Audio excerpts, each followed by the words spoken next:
یه روز یه فرد مصرف کننده میره مغازه یه دونه وافور بخره. نگاه سوراخ وافور که میکنه میگه این سوراخش خیلی کوچیکه، من به دردم نمیخوره. لحظه که میخواد بره بیرون فروشنده صداش میکنه میگه بیا. میگه از این سوراخ زن رد میشه، بچه رد میشه، ماشین رد میشه، خونه رد میشه، جوونی رد میشه، آبرو رد میشه، همه چی از این سوراخ رد میشه. فکر نکن کوچیکه، به اندازه یک اقیانوس بزرگه و میتونه کل زندگی تو ببنده.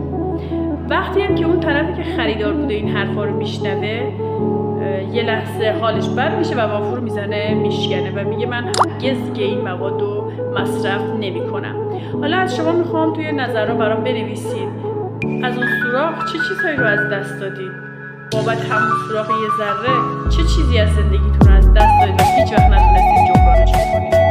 اگرم دنبال یک ترک اصولی هستی و میخوای واقعا جلوی اون سوراخی که میتونه کل زندگی تو ببلعه بگیری، همین الان با من تماس بگیر. کمکت میکنم که بدون درد و خماری، بدون وابستگی و بدون عوارض هر نوع موادی رو بذاری کنار.